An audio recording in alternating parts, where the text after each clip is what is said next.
Hi, welcome back to the channel. We are going to go over understanding patterns, garment patterns, the terms that they use, all the little dots and symbols that you see on them. We're just going to go over what the patterns look like, and I'll explain what all of those numbers and dots and dashes and darts mean. Okay, let's get started. So let's start with the first piece that we typically focus on is the front. We've got the front and the back piece. So this is a typical front, and there's the neck, there's the arm, shoulder, and here is a dart because a bodice typically has a dart. If it doesn't, that means the pattern piece was kind of designed with the shaping already in it. But you'd like to see a dart because that gives you flexibility of making it fit at the waist. There may be a dart on the side, and it will also allow you to create the curves that you need and make the adjustments. So the first thing you'll see is notches. Okay, notches are like puzzle pieces. So if you've got a puzzle piece that is supposed to fit into another puzzle piece, your notches will tell you that. So in the pattern instructions, it'll show you, it'll say, matching notches first. And it's always a good best practice to cut your notches and match them up first. People always ask, should I, cut my notches? Yes, always, always, always cut your notches. So you may see this symbol here. That may be the apex area right in the center of the pattern where the bust goes.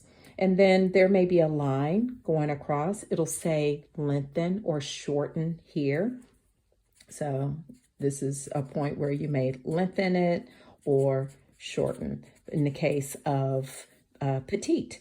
So there'll be a line because it's not like you want to just lengthen it at the bottom because that'll be out of proportion. So it'll give you a line that indicates a good area to take the pattern up so that you can adjust it to fit a petite torso, or lengthen it in case you have a long torso. So there may be a line in there. And then there's a dart to create the shaping. In this case, this would create the waist shaping so it can fit onto the skirt. Okay, so there's the front. Now the back. The back is the same. There's the line, the lengthen or shorten line. There's the dart line. You'll see that. There's a shoulder dart here, okay? That creates the shaping also in the back. Some of us have rounded backs. Wherever you feel like there's shaping that's needed, you'll see a dart.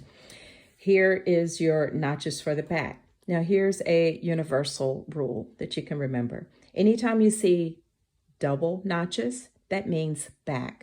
Whether it's the back piece of the bodice, whether it's the sleeve, and we'll see that in a second, or whether it's the back piece of a coat. Anytime you see double notches, that means back. Anytime you see a single notch, that means front, okay? Anytime you see triple notches, let's say it's right there, okay? Anytime you see, that means center. Okay, that could mean center back, but just kind of make a note of that. Double notches back, single notch front, and triple notch means center, whether it's front or back. Okay. Now let's talk about the sleeve. So the sleeve is going to be one piece. You're going to cut two, but the significance about the sleeve is, so we know that our backs are longer than our front, particularly when you are creating a garment. So remember the notches. Double notch means back. So a sleeve is always going to have double notch on the back side of the sleeve and a single notch on the front side of the sleeve. And then it'll have a single notch right here indicating this part is to line up with the shoulder seam of the front and back. So you're going to cut two. So remember, we've got a double notch on the back, okay, and you've got a single notch on the front. So that's how the sleeve is going to be attached to the two pieces. So when you cut two, let's move these out of the way. When you cut two sleeves, this will help you understand where to stitch each sleeve. This matching up your notches, that's why it's so important. Don't forget to cut your notches. Matching up your notches, making sure that you match up this with the back piece of the bodice and this single notch with the front piece of the bodice. About the top part of the body, let's talk about the bottom. So here's a skirt. Very simple. Here's the center front, the skirt, okay? And here's the side, okay? The side seam. Here's darts because you got to do that waist shaping. And basically you're taking a flat piece of paper and creating it so that it fits over the curves. So you will typically cut on the fold for the front piece of the skirt, okay? So, and that line looks like this. Okay, it'll say cut on fold. That's what the arrow will say. Okay. All right, that's a skirt. And then here is the pant. Okay, there's the back pant and there's the front pant. All right, so you'll have darts in a pant, just depending on how it's designed. With jeans, you may not have a dart. It'll be some other shape pieces like a yoke or even pockets that create the shape. But here's the back pant and here is the crotch curve for the back piece of the pant. And then there's the front piece and there's the fly front. So if you're going to do a fly front zip, and the crotch that matches the back pant, and there's a dart. These are just traditional, typical markings that you will see on the pattern pieces. So now let's go over all of the different markings and what they mean. So here's just a little cheat sheet of all of the markings. So we talked about single notch, we talked about double notch. That's what it looks like. And here's other pattern markings. There'll be squares, triangles, large circles, small circles. We went over this. This is a circle with a cross in it, and it may indicate waistline. It may indicate bust line. It'll just have a large indication of a specific area of the body on the pattern piece, okay? Here's an arrow, the grain line. If you see this arrow on every pattern piece, this is the direction on your fabric that you lay that pattern piece. And remember, we talked about how the grain line is parallel with the selvage edge of your fabric. This is the line that indicates cut on the fold. And then there's a button symbol. So we'll go over everything now on a real pattern. I'll show you what that looks like. So let's review a real pattern and talk about the anatomy of the pattern, the front of the envelope, the back of the envelope, and the inside instructions. So the front of the envelope is going to have all of the different views, the pretty model and everything. It'll have the different views that are included in this pattern. So you see there's view A, B, C, D, and there's D actually on the model. This is the pattern number. This is the size that you'll get. They'll come in size groupings. So the next pattern envelope will have large, extra large, however far up it goes, okay? And then on the back of the envelope, which is, it has the line drawings. This is most important. These pictures right here. These pictures tell you more about how the garment is constructed than these pictures do. Am I right? So whenever I get a pattern or someone shows me a pattern, I always say, turn it over, let me see the line drawings. These tell us exactly how the garment is constructed. Okay.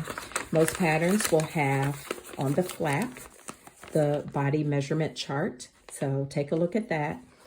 These measurements, if you look for your bust measurement and your waist measurement and your hip measurement, these numbers will not be the same if you went into White House Black Market or even Target to buy a top. It will not be the same. These are the pattern block measurements that will match your measurements. So don't be alarmed if you look at a pattern and you typically wear a small and it'll say you need to wear large. Don't be alarmed. That's just how this chart is outlined for you to determine your fit. So get a highlighter and highlight where your measurements are, and then that'll help you determine what size you should cut. And then as you read the pattern envelope, this is English, this is Spanish, okay? You wanna look at the description: a very loose fitting pullover top, bias neck facing, fullness forming drape effect. You wanna read all of that information. And then here's the combination sizes. So you see the next size goes up to XXL. Designed for different fabrics. It'll always tell you what fabrics to choose when you are selecting this pattern. And then here's your size chart based on what you're going to make.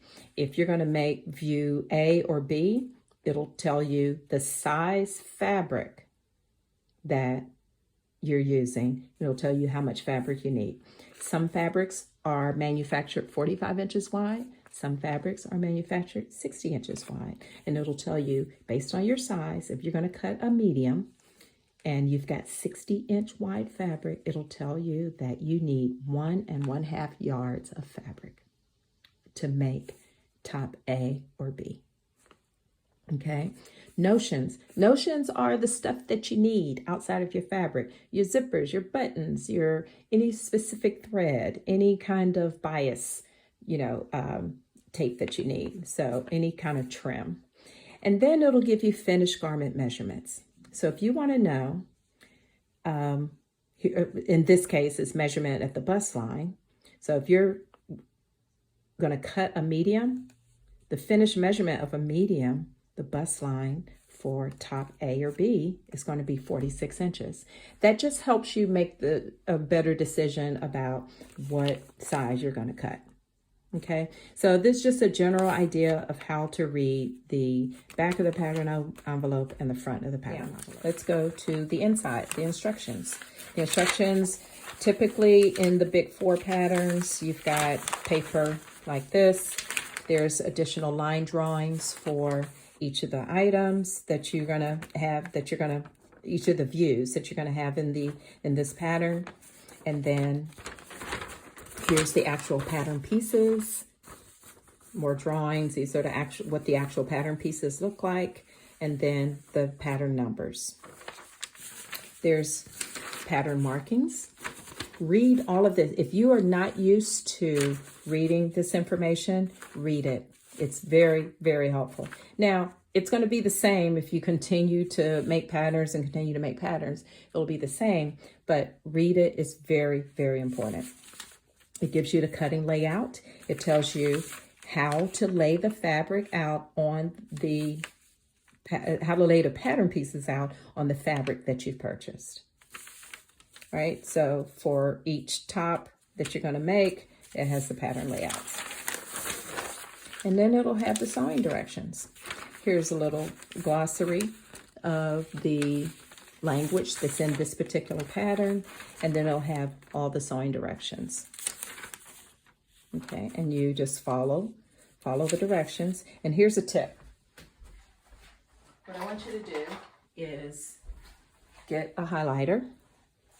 And what we say in the sewing industry, in sewing instruction, read the pattern 3 times. The first time you read it, you're glossing over it. You may or may not understand a whole lot of it. The second time you're reading it, you got your highlighter, and you're going to highlight things that you may not understand.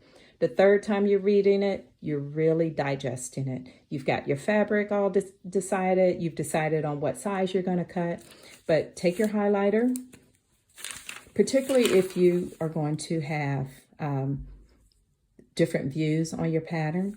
Take your highlighter, and if you're going to make top A, highlight top A.